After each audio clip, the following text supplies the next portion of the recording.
Hello, everyone, and welcome to our Drift Away class, our July free class. Today's or this month's topic is sleep. Hey, Margot.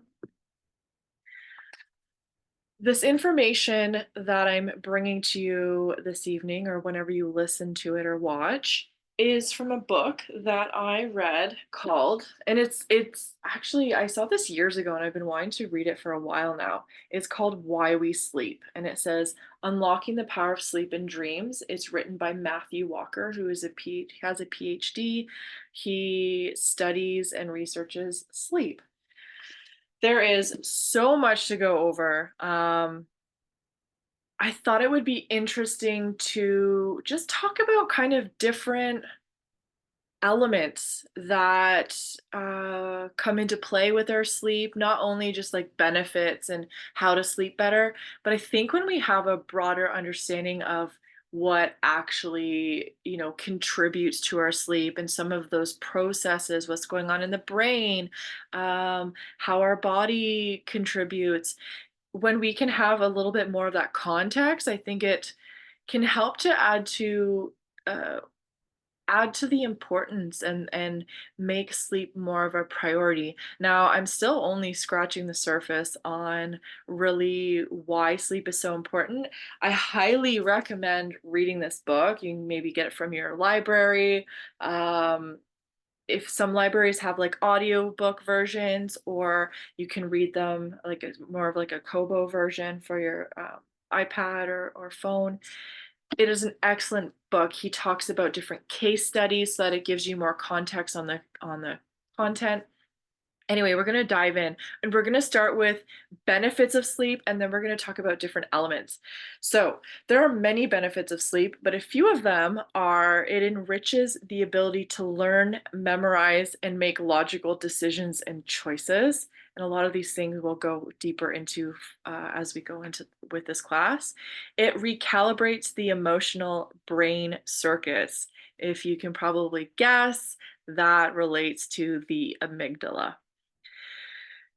Dreaming helps us to process trauma and experience. So when we go through difficult things, it is important to get restful sleep after so our brain can start to process those experiences. It also reforms our body's metabolic state by fine tuning our balance of insulin and circulating glucose. It regulates appetite, maintains our microbiome, and it's intimately tied to fitness or the fitness of our cardiovascular health. So when we want a good, healthy heart, we gotta have good sleep. One thing that influences sleep, we're going to talk about melatonin for a moment here. Now, melatonin is released into the bloodstream from our pineal gland. That's where it comes from. And it is like the biological command that for the timing of sleep onset. So one thing that is commonly misunderstood about melatonin, and I didn't know until I read this book, is it helps to regulate the timing of sleep but not the generation of sleep. So it provides the official instructions to commence the event of sleep, but it does not participate in sleep itself. So there are other factors that will actually influence the quality and quantity of our sleep. Melatonin simply, it's like putting the racers at the starting line. It says 1, 2, 3, go. It like gets okay, we're gonna start here. And then the other factors result in like how we actually sleep and how well.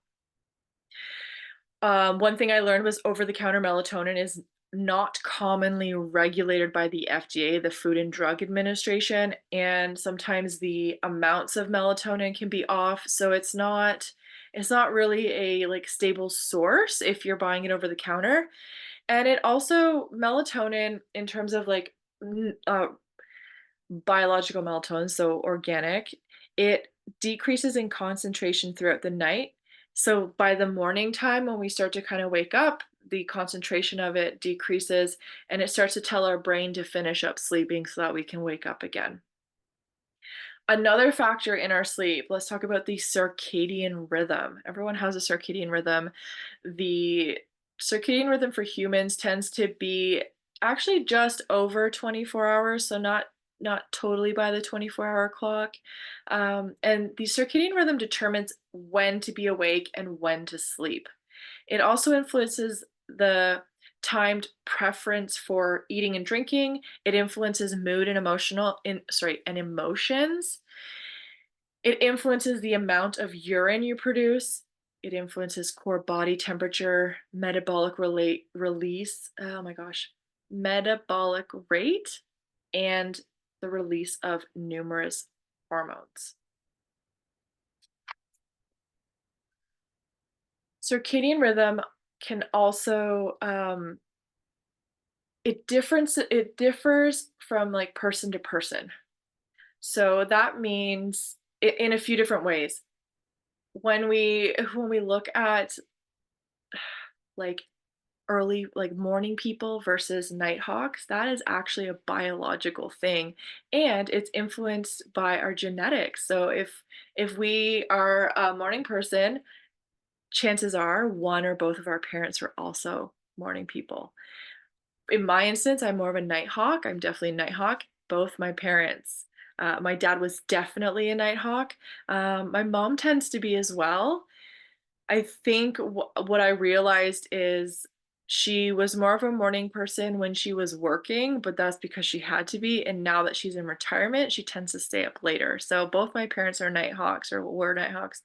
And I am too. And I think my oldest sister definitely is, and my middle sister, no, she's actually more of a morning person, which is interesting, but, I also kinda sometimes wonder if that's more just the routine of, like, work and stuff.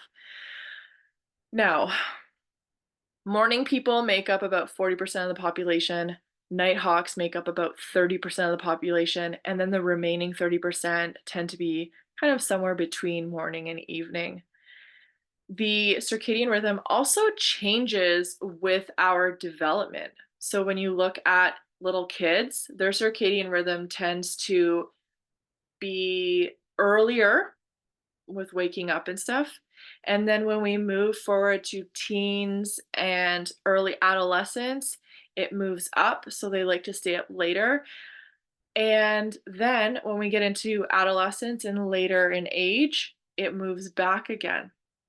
This is really interesting when you look at the school system and how it's it could be tweaked to actually really accommodate the learning of each age group better. So little kids should be starting school earlier, and teenagers, like high school, really should start later because their natural biology is that their circadian rhythm doesn't dip again until later in the evening. They like to stay up later than, say, their parents, and that also means that their body needs to sleep in later. So it's interesting what studies are showing now. And I remember hearing something about that like years ago, and I was like, that's really interesting. And I did feel that during high school, but now there's studies and science to kind of back it. Unfortunately, the school system isn't set up that way, which inhibits their learning, but I mean, until it changes, they're working against their own biology. Okay, we are going to talk about very quickly sleep pressure. It's a term that references a hormone, I believe it's a hormone, adenosine. And adenosine builds up in the brain throughout our waking hours. So as soon as we wake up and start to go about our day, adenosine starts to build up in our brain. And that creates what we call sleep pressure. So the longer we've been awake, the more adenosine is built up in our brain, and that increases our sleep pressure, making us sleepier as we go. Obviously, the circadian rhythm, the ups and downs of the circadian rhythm affect it. But generally, say we've been up 16 hours, we're going to have pretty high sleep pressure, right? Caffeine is a chemical that mutes adenosine, so it blocks the receptors that adenosine has on our brain. It would be like plugging our ears from noise.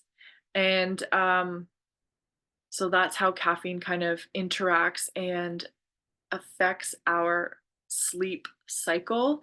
The other thing is when we actually look at caffeine, the levels of caffeine when we drink it, it peaks about 30 minutes after consumption. And then there's a term called half-life. The half-life is the length of time it takes to remove 50% of the drug's concentration. The half-life of caffeine is 5 to 7 hours. This is why most people or many people won't drink caffeine, say after noon, because it will affect their sleep. So it's something you might have in the morning. I don't know why some people can have caffeine like before bed and then just go to bed. It boggles my mind. It would be interesting to look that up. But for the general population, we have to be very conscious of when we're consuming caffeine. And that is one of the tricks of if you're not sleeping well, that's one thing to look at. Have I been drinking caffeine? If so, when? Like how close to sleep are you consuming caffeine?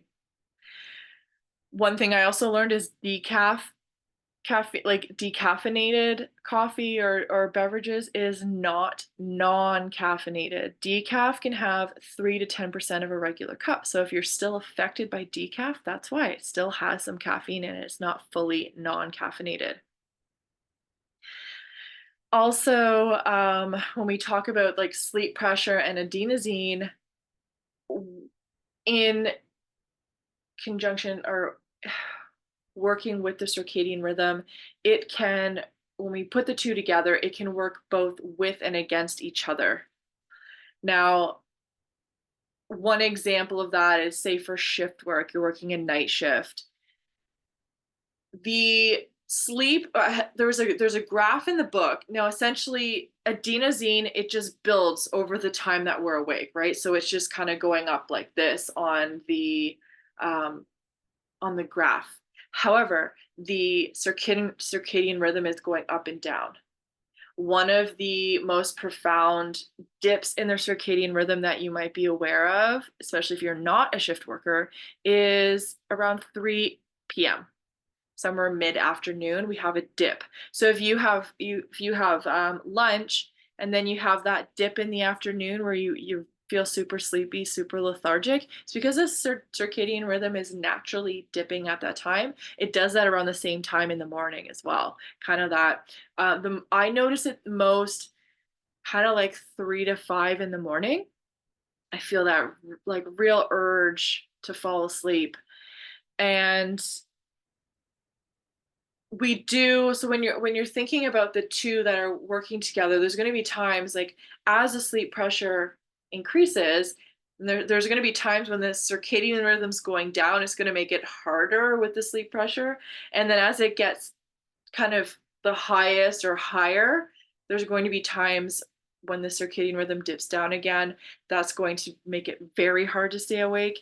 And then as it goes up again, so if we look at the graveyard shift, I think it's around 6 o'clock, the circadian rhythm starts to come up again. So then it kind of fights against the sleep pressure. So you get that second wind, but then it starts to dip again at 11 a.m. So if you were like staying up for multiple hours, you would have a hard time at that kind of like that 3 to 5 a.m.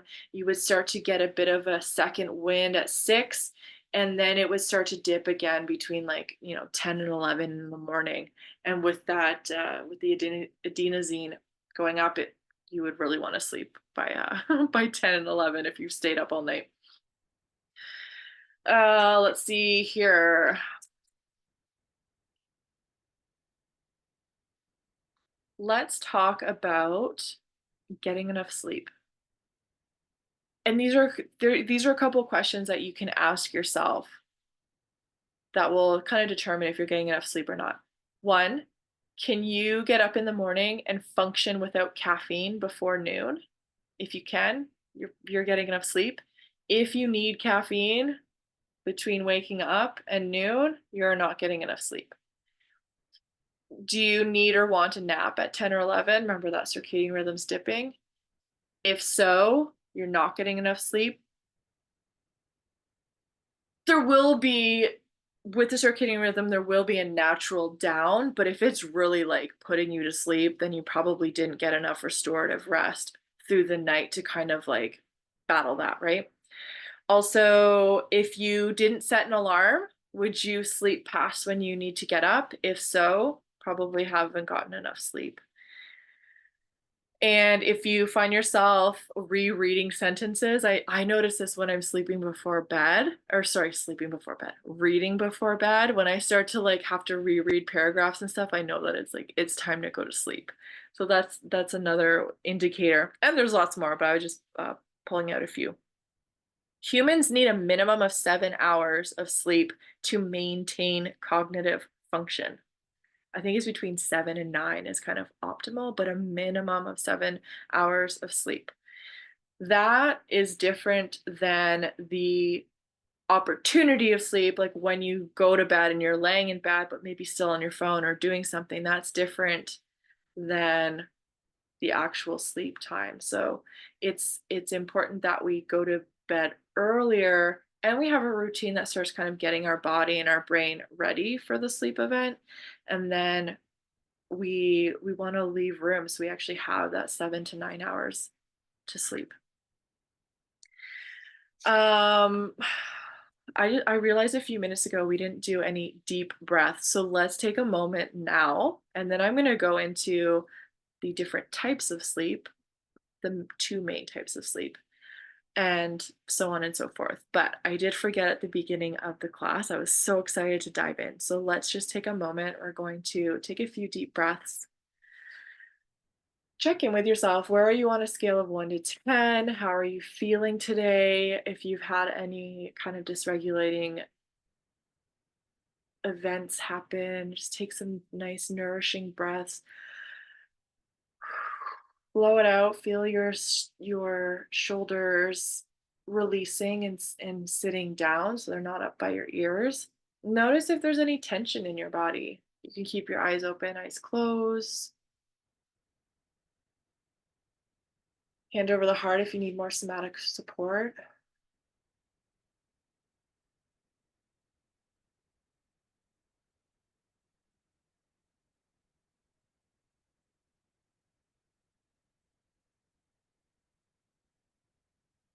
Keep going if you need it. And then take another inventory. How are you on a scale of 1 to 10? And have the breaths helped you? Or how much have they helped you? We're going to talk about REM versus non-REM now. These are the two types of sleep. I know that there's different stages within those. I'm not going to go into details about those. The book kind of just talks about the two main ones. And we're going to talk about non-REM first. So this is REM stands for rapid eye movement. This tends to be, most of REM is like when we're dreaming. Non-REM has slower brain waves. I think you can still dream during non-REM, but most of the dreaming happens in the REM stage of sleep. Now, in non-REM, we're going to talk about the thalamus is part of it's a one part of the brain, and it does different things depending on if we're in non-REM or REM. So when we're in non-REM, it's it gets disconnected. So the thalamus connects us with our senses. So when we're awake, it helps to connect us with like what we're smelling, what we're seeing, what we're hearing, what we're feeling, and so on. When we're in non-REM, like I was saying just a moment ago, our brain waves are slower, but they're like they have the ability to reach further into the deeper, further parts, further regions of our brain. And what this does is it helps to, it's like a file transfer process. It helps to, one, move short-term memories into long-term. Um, there's inward retention, so it stores and strengthens raw ingredients of new facts and skills. So when we've learned new things, it helps us to retain that when we're in that non-REM. So it's just having a greater impact on our brain, but um, not as like concentrated as REM sleep. It also activates our parasympathetic nervous system, which, if you've been around in my world for a while, this is that rest and digest, that relaxation state of our nervous system. This is like our nighttime blood pressure regulation. So it helps to bring our blood pressure down, bring our heart rate down. It brings our body into that rest state. It also helps our brain develop. So we need non-REM sleep is a very crucial process throughout development. That starts from as a fetus. It is very crucial for brain development up until when our brain's fully developed around the age of 25. Now, I've talked about how the last region of our brain to mature is our prefrontal cortex.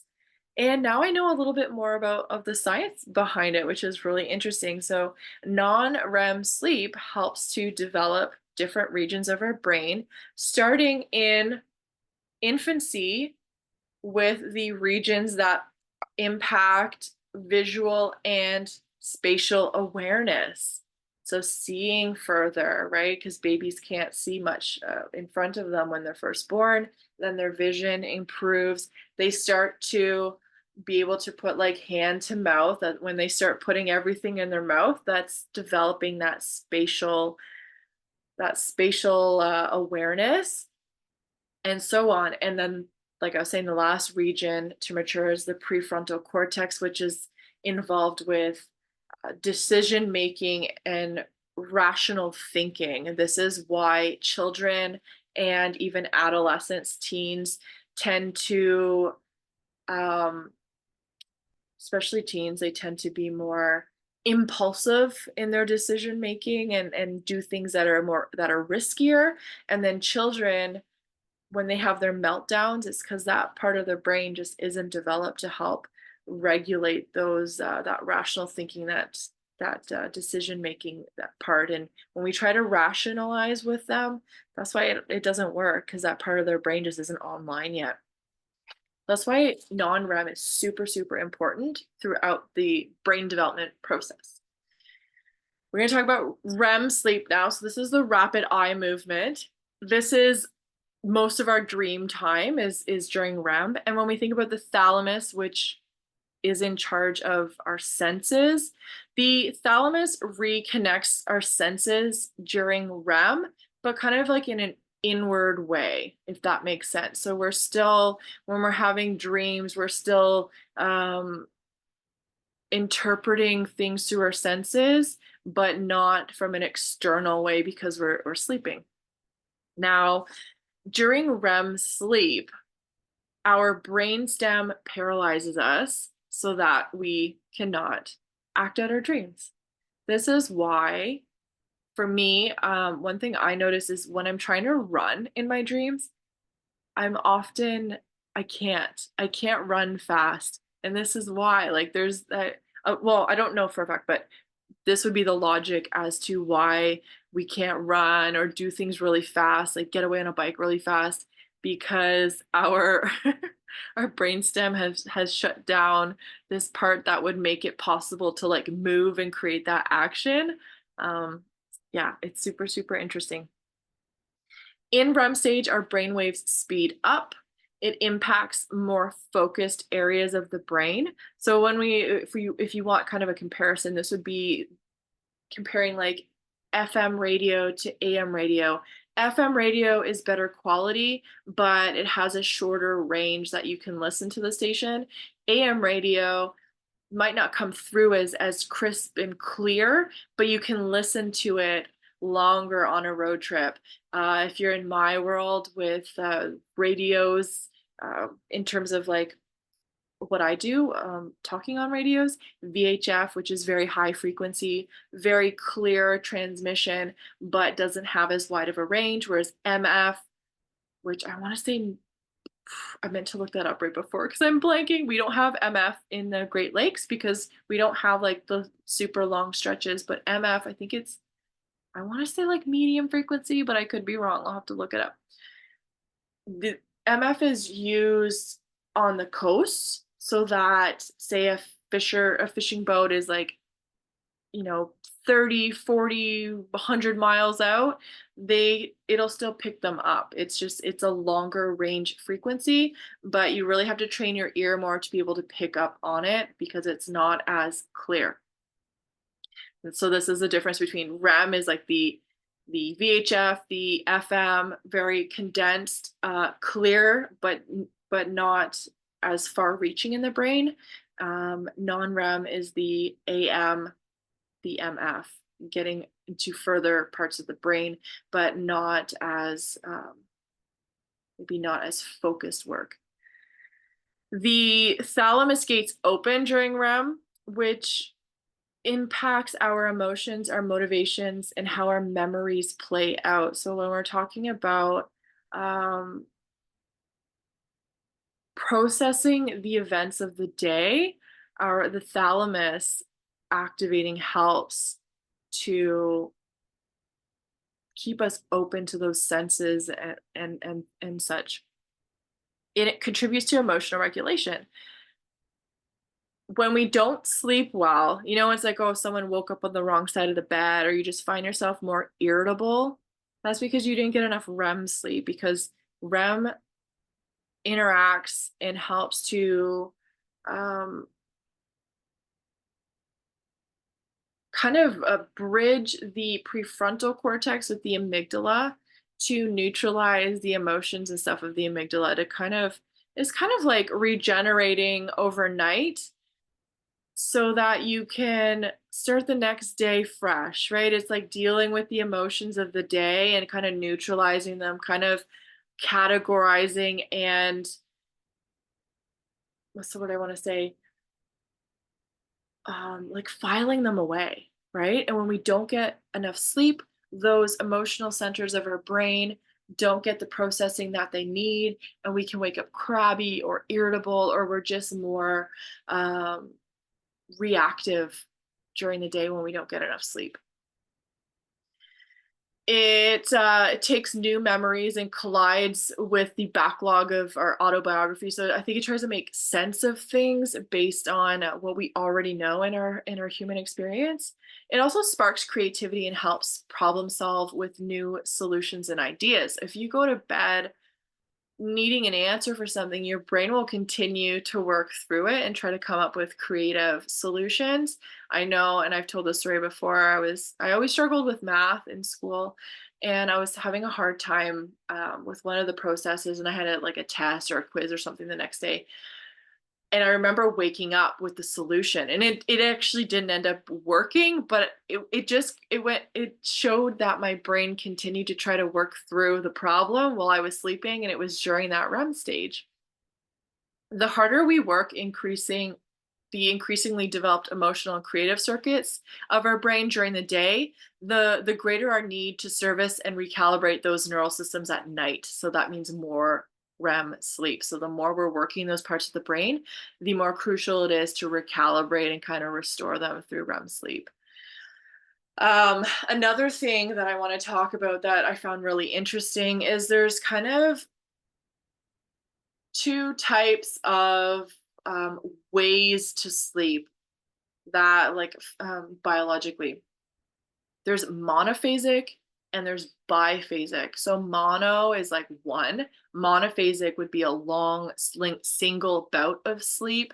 When you look back generations to like our more primitive self before industrialization, when we think of like hunter gatherer and like farming and all of that, we would tend to go to sleep around sundown. We didn't have electricity back then, right? And we would wake up with the sun. So we'd have like a big long sleep. And then the biphasic is one long period at night, also with a 30 to 60-minute nap in the afternoon. So even some of those pre-industrial might have the biphasic, or at least if they're monophasic, it would look more like going to sleep with when the sun goes down and waking up with the sun, more of a connection to the natural rhythm of the earth.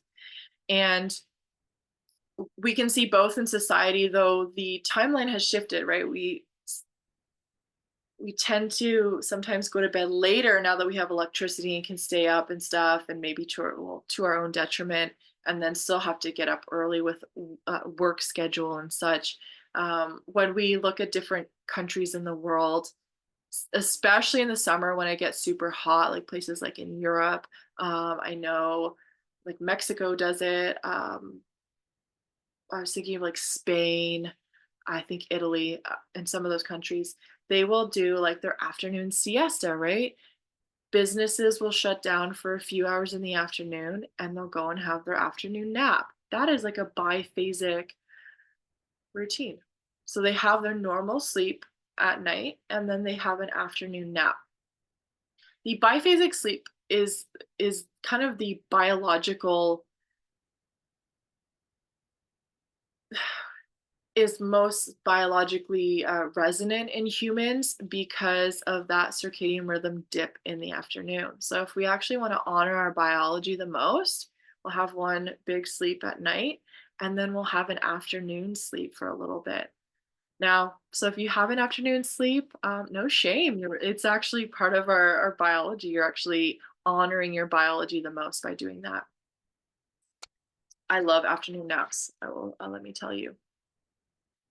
Oh, Marco says both my sister-in-laws can drink tea all evening, never affects them, but myself, that's a different story. It's interesting, right? Like when we talk about the biology, technically, with that 5 to 7 hour of that half-life, it should affect us all. I don't know why it is. Maybe, yeah, that'd be a good question to find an answer for, right? Let's talk about lack of sleep now. So, like I was saying earlier, as soon as we wake up and start to go about our day, that adenosine, that hormone, starts to build up in our brain, which eventually will make us tired. After 16 hours of being awake, our brain starts to fail. And we might not, like, that might come as a surprise, like, oh, it's only 16 hours. But yeah, after 16 hours, our brain starts to fail and not work as well. Without sleep, our brain reverts to the primitive pattern of uncontrolled reactivity, which means, and I've talked about this in other contexts, which makes it even more interesting when I start to learn the more of the science and neuroscience around things, which means that the amygdala becomes more amplified. The amygdala is one of the more primitive parts of our brain that is in control of emotions and fear. It's our fear and emotional center. When we're not getting sufficient sleep, that REM stage to restore and connect the amygdala with the prefrontal cortex, start to work through those emotions of the day, we revert back to more primitive biological state and we get crabby, we get reactive, yeah, we just can't handle those external stressors as well. So when you find yourself irritable, that's one of the questions to ask. Irritability can lead to burnout too. So it's like it depends on where you are kind of on that scale. But if you're finding you just had a couple days, the first question to ask is like, how much sleep have I had lately? Have I given my brain that opportunity in REM sleep to restore and kind of process some of my emotions that have happened during the day? If not, we need more sleep. You need more REM sleep. Getting enough sleep allows, like I was just saying before, getting enough sleep allows the prefrontal cortex and amygdala to couple and regulate. So that's why that REM sleep is so important. Lack of sleep decreases the concentrate of, how do I say that word? Satiety. So like when we become, why am I blanking? When we feel full, like we're satisfied, it decreases the hormone called leptin, which tells our body, our biology, that we have eaten enough, like we're satisfied, we're satiated, that's the word. And it also at the same time increases the hunger instigating hormone I think it's called ghrelin. So it's working against us in two ways. For one, it's like inhibiting us to know when we are full and satiated, and it's increasing our appetite to eat more. So it's kind of like a double whammy. The other thing, it also increases levels of an endocannabinoid chemical. I've talked about endocannabinoids when I reference, and I guess I haven't done a class on the WIM swim and stuff yet, but how endocannabinoids give us like a euphoric feeling when we do the WIM swim and stuff. It will release endocannabinoids, and one of the benefits is it interacts with pain receptors, so we can get pain relief naturally. It's like we're using our biology. But one of the downsides with the endocannabinoids in terms of our metabolism and digestion and stuff is when we're not sleeping well, not getting enough sleep, it increases the levels of release of endocannabinoids, which is similar to cannabis, which means that it stimulates appetite and gives us the munchies per se. So we have to be careful of that. Um, the answer to that is better sleep, because when we have ample sleep, it restores the system of impulse control in the brain so that we don't get those impulses to eat and to eat too much, because our brain's not telling us when we're satiated. So very interesting, right? I'm going to take a quick drink of water. Let me know if there's any questions, any aha moments. How are we doing out there? Margot says, I nap nearly every day, usually no longer than 20 to 30 minutes. Perfect.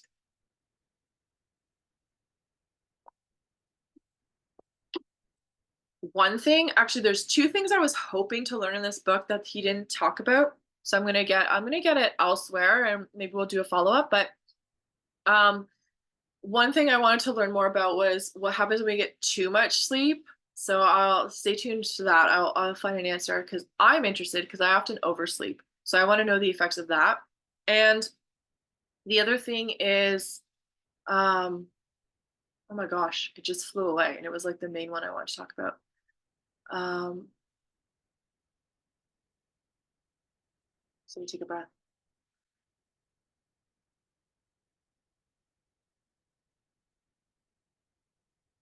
Yeah, it just flew away. Oh, napping, and I did read an article once, but kind of that like sweet spot of sleep, because the circadian rhythm, or sorry, the sleep cycle, you complete one sleep cycle every 90 minutes, so an hour and a half. So there is a reason that if you say you sleep for an hour and you interrupt that sleep cycle, or there's different timing, so you have to be very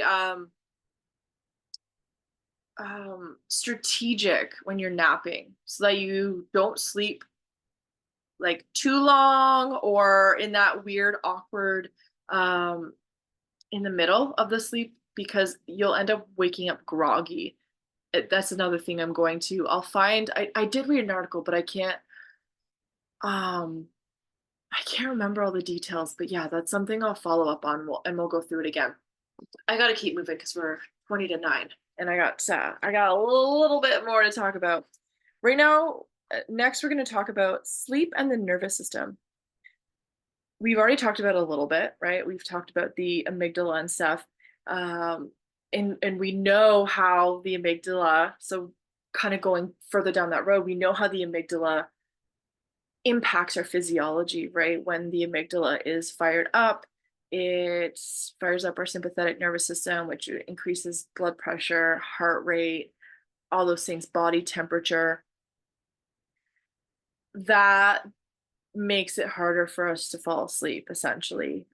When we have enough sleep, let's talk about when we have enough sleep.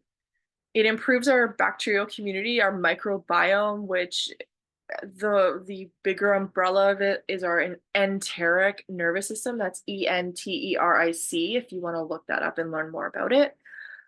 So it actually, I didn't realize that sleep has such an impact on our microbiome. When we don't have enough sleep in terms of our microbiome, our enteric nervous system, it prevents meaningful absorption of food and nutrients, and therefore can cause gastrointestinal problems.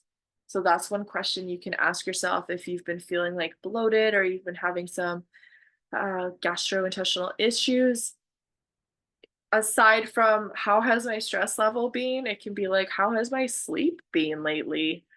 When we start to get curious and really ask ourselves about these natural processes and our own biology, this is when we can start to build our own body awareness. We can take a more holistic approach than just going to the doctor and getting a prescription. And it's not to say that we don't need medicine sometimes, but we're really taking our own power away when we just leave it in the hands of doctors who often don't ask questions about things.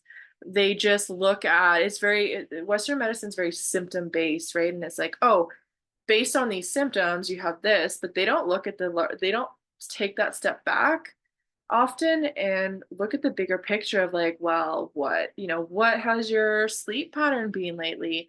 How has your diet been? What have you been eating? What's your stress level been? These are things we need to take in back, like we need to take into our own hands, in my opinion. It's changed my life and helped me navigate a whole lot of stuff that I just wouldn't have had support from my doctor in the way that I need it. And I have an excellent doctor, I will say that. Anywho, when we think about when we're feeling stressed out and that amygdala is fired up, our sympathetic nervous system is the one kind of driving the bus. It's the one taking the wheel. Our body will release adrenaline, cortisol. When we have too much cortisol in our body, it actually releases bad bacteria into our microbiome. So that's part of how it affects our gastrointestinal tract.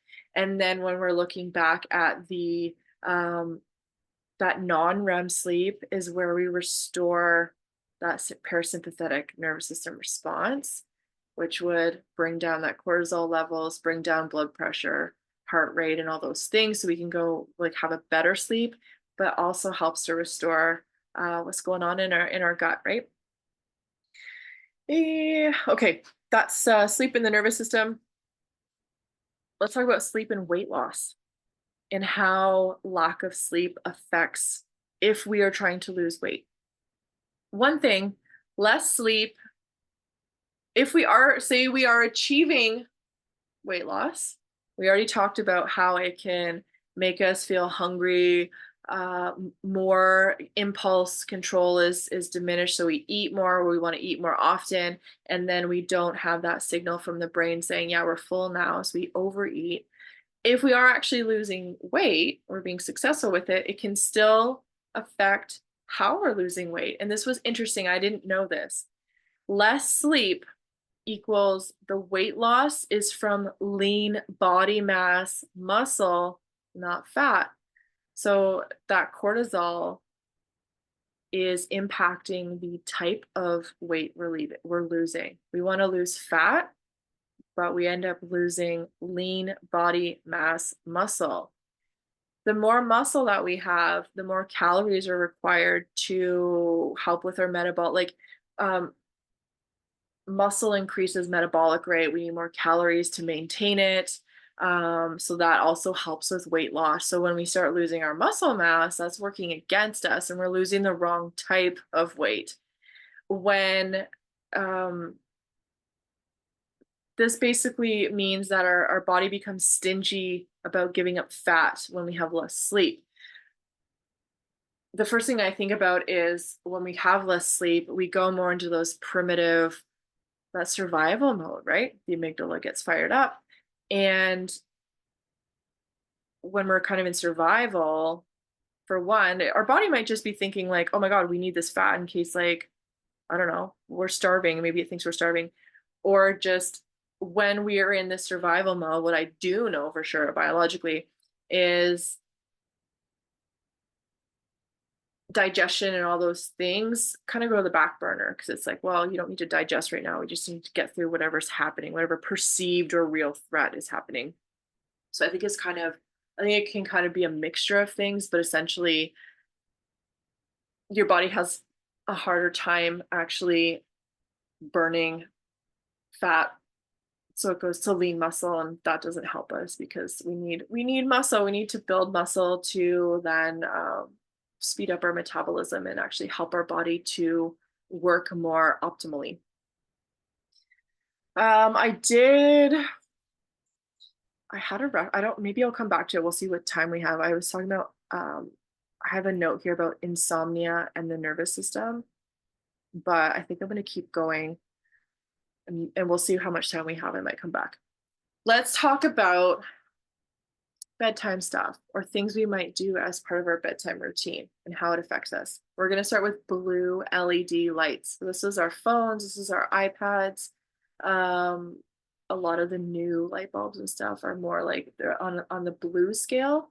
And the blue scale impacts our nighttime routine by suppressing melatonin. And as we remember, melatonin kind of gets the sleep event started. It gets us set to that start line. It says 3, 2, 1, go.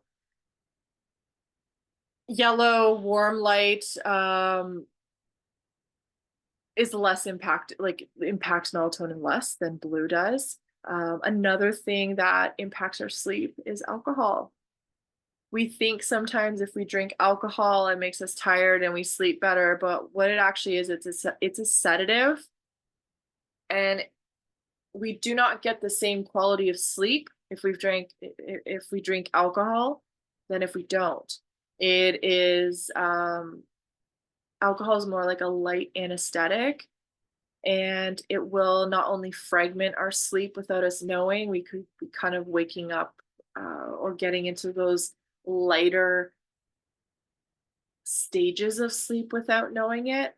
And also it suppresses REM, so we're not getting that important REM sleep for restoring all those functions in our brain, including the more primitive amygdala for processing emotions and stuff.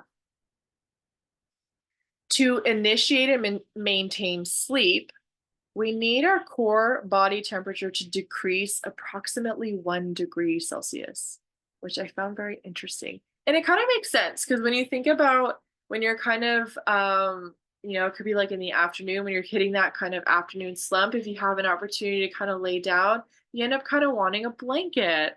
Or as it gets later into the night, if you're kind of lounging on the couch, or even when you get into bed, you end up kind of like you get a little bit cold, right? So it's important. Your body has to reduce its temperature in order to sleep and stay asleep. I've written down here, limb rebellion helps to keep our core cool for continued sleep. So this would be like when we stick our leg out. It's just a natural process. We don't necessarily, we feel like we're getting too warm under our covers or whatever. So it's just a natural thing to like stick your leg out and feel that cool air. But that's actually helping to maintain that body temperature that will help you sleep and stay asleep, which is cool. And you'll see babies do that too, right? You swaddle them when you put them to bed or whatever, and they end up with, or when they get a little older, when they can have a blanket, they still like stick their arm out of the crib, right? That's that natural, like that limb rebellion, that getting that little enough cooling to bring their core body temperature down.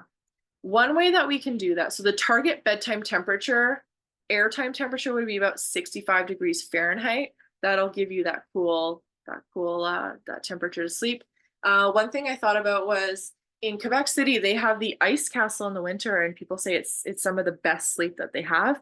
That would be why, because it's cooler. It gives your body temperature that opportunity to decrease, and then you have that more restful, full sleep. One way to help with the core temperature and bringing it down is a hot bath, because what it does is it brings blood to the surface, makes you flushed. It dilates blood vessels on the surface, which radiates out heat through the surface and decreases your core temperature, which I thought was really cool. So it will help you fall asleep faster. Also, it says hot baths before bed can also induce 10 to 15% more non-REM sleep in healthy adults. So if you tend to have your shower or bath before you go to bed instead of when you get up, it can help you with sleep. I always shower before bed, so that's good. I got that on my side. Let's see here. We got a couple more things. We're gonna quick chat about sleeping pills. So what I read in this book is sleeping pills actually do not induce natural sleep. They're more of a sedative, so it's not real like natural sleep. It's more like alcohol, how alcohol is kind of like a sedative, or it can make you feel like you're under light anesthesia. It can knock out the higher regions of the brain's cortex, and it can also be addictive. So if you start to rely on it or you have it long enough and then you start to cut it away, you can get rebound insomnia because your body's dependent on it. And then it can kind of exacerbate the whole reason why you were on it in the first place. Um, I know they have their function. Um, I know after reading this, I'm definitely more cautious about it, and like how can I maybe facilitate sleep in different ways. I take melatonin sometimes after like a night shift when it because I work shift work, but now knowing that it doesn't really I was tricked into thinking it helps me sleep longer, maybe as placebo effect because it's just really just supposed to help you get to sleep. But when I come home after a night shift, man, I am like out right away. So I don't think I actually need it knowing what the function is now. And I used to have those like what Advil PMs or whatever, and once in a while I'd take it, but it's very few and far between. I think when we start to have like chronic insomnia, there's something deeper to look at. Unfortunately, with Western, like I said before, it's very much symptom based, and it's like putting a band-aid on an issue without looking at the root cause. So I think when we can get curious and start to look at like what is actually going on here? Why am I not able to sleep? Is it stress level? How do I need to mitigate that? Am I ruminating on things? If so, what do I need to actually let go of? And that goes into a whole other conversation. But I think when we can start asking ourselves these questions and understanding from a more mindful perspective, we can start to create the answers of our menopause. But yes, but that's a whole like hormone cocktail, right? Absolutely. Yeah. No, it's totally valid, Marco. And I'm just talking about like in kind of everyday stuff, everyday stressors. I just try to get curious and like how can I mitigate what's going on without intervention from over the counter stuff. Okay, let's talk about good sleep practices and tips for better sleep for insomnia. We'll start with the tips for better sleep for insomnia. So there is actually a type of therapy. It's CBT, cognitive behavioral therapy for insomnia. And I have a few things here that I wrote down. Some of them will be interchangeable or the same as the good sleep practices that we'll talk about after. One is if you have insomnia, reduce caffeine and alcohol intake. As we know, it affects when we go to sleep and how well we sleep. Establish a regular bedtime and a wake up time routine. Go to bed only when you are sleepy. So avoid sleeping in a chair or the couch in the early and mid evening. If you have a nap, like I said, don't nap after 3 p.m. If you nap too late, you'll have a harder time getting into bed and actually sleeping through the night.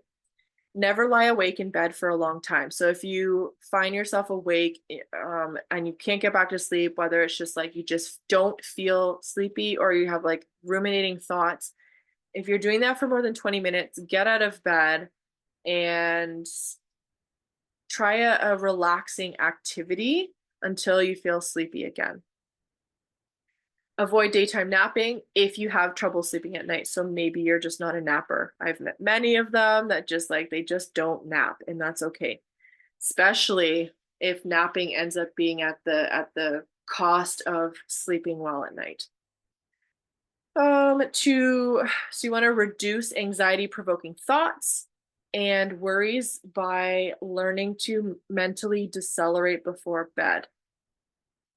These mindfulness stuff, surrendering, releasing, just yeah, there's so many things that we cling to with how we think things should be, and then we end up ruminating on it and literally losing sleep.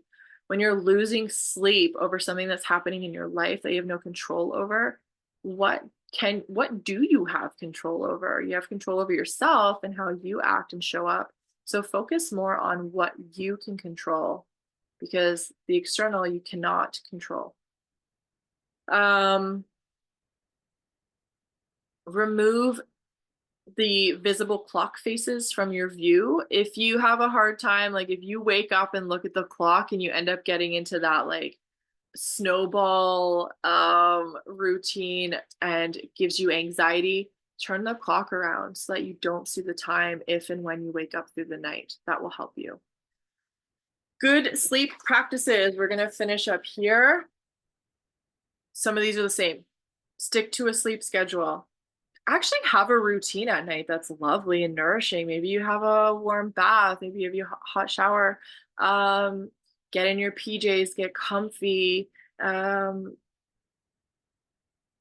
you want to read. Just read in bed. Something that like will train your body and teach it that now it's time to get ready for sleep. You can train your body to do that.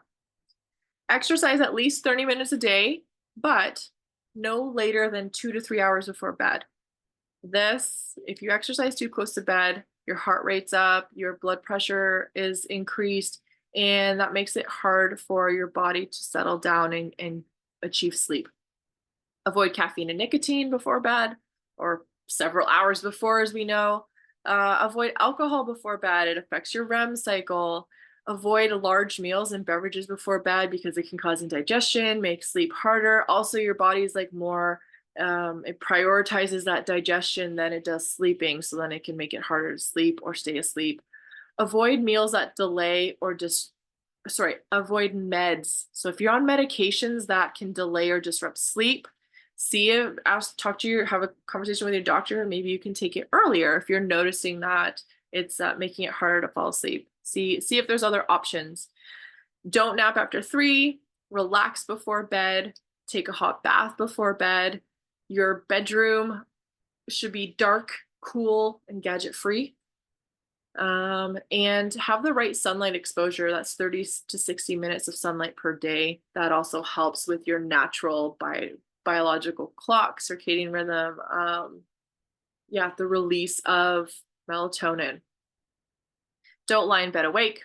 So like I was saying before, if you find yourself awake for more than 20 minutes, get up and go do something that's relaxing until you feel sleepy again, because laying in bed and ruminating about it can start like an anxiety worry cycle about not being able to sleep, and you end up ruminating on that. So just get up and do something until you start to feel, maybe you get up and go sit somewhere else, sit upright and read a book for a little while until you start to feel sleepy again, and then try to go back to bed.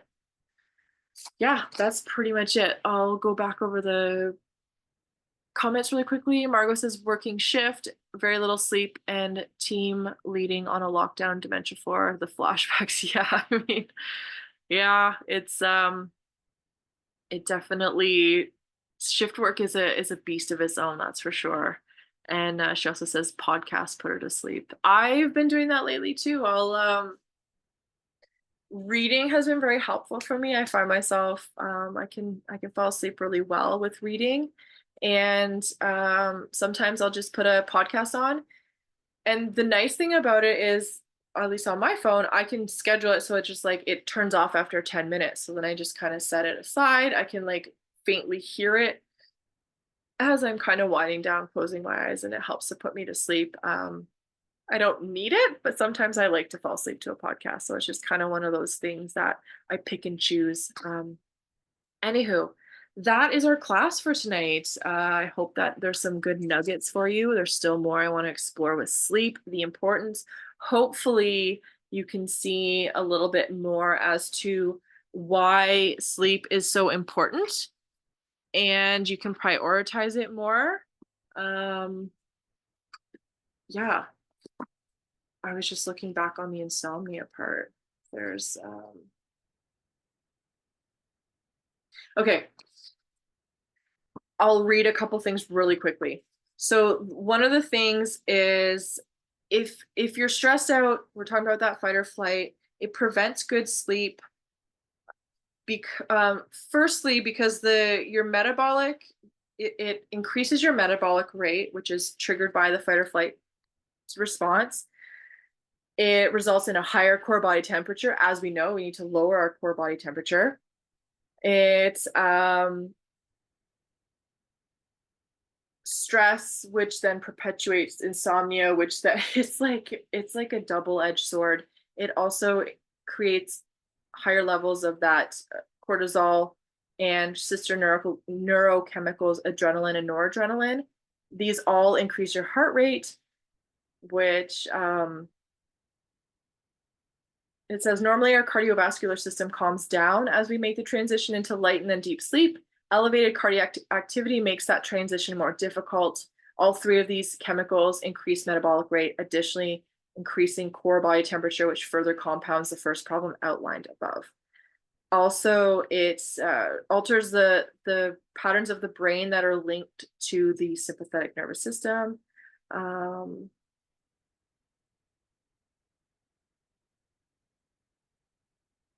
Yeah.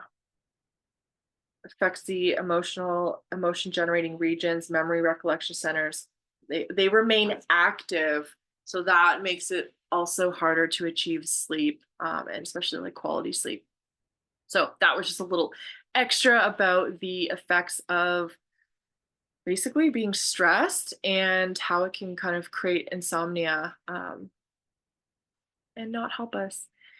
One thing I will say is my self study foundational course called Create Your Calm is a beautiful foundation to help you start to create more awareness in daily life. Topics include stress in the nervous system, so you actually learn more about your nervous system. These are like introduction topics, but it starts to kind of get you working with these topics and lots of lots of activities, practices that you can start to implement in daily life that help you not only in daily life, but then achieving sleep, as we know, is so important with how then we function in normal life. And there was so much about health in this book too. Like I obviously don't have enough time to get into everything, but I highly recommend this book, Why We Sleep by Matthew Walker, PhD. And if you're interested in the foundational course, it talks about mindfulness, meditation, surrender, and also like burnout. So all of these things that you can start to create awareness around so that you can mitigate these things. And then organically, it helps to translate into better sleep and stuff like that. Or if you're not sleeping, you have an idea of like, well, should I look at, how have I been eating? How have I been, what's my stress level been, and things like that, right? So it's kind of like these things impact each other on different angles, and we have to look at the full picture and ask the right questions to start to get answers and then start to mitigate it through different practices. Yeah, I guess that's the best way I can explain it. But if you have any questions, let me know. It's a great course. I know it's been very transformational for some, and it's $111, and I can give you access. Yeah, and then I have another course I'm getting ready to be available, and it's kind of like the Create Your Calm is like the foundation, and then the courses that I'm creating and developing and releasing as I go are kind of like the building blocks on top of it, and they're magical. So, anywho, I'm gonna pop off. Thanks for hanging out tonight. I always love seeing you here. For the people that can hang out, if you're catching the replay, um, thank you, thank you, thank you. And I hope everyone has a wonderful evening, a wonderful sleep. And our next event is the Soul Care Hour on July 18th at 8 p.m. On Zoom. And you can get the link from the Facebook group. You can RSVP, so then you get some reminders, and we'll go from there. Any questions, let me know, comment in this training, or send me a message and we'll chat. Have a good one, everyone. Take care. Bye.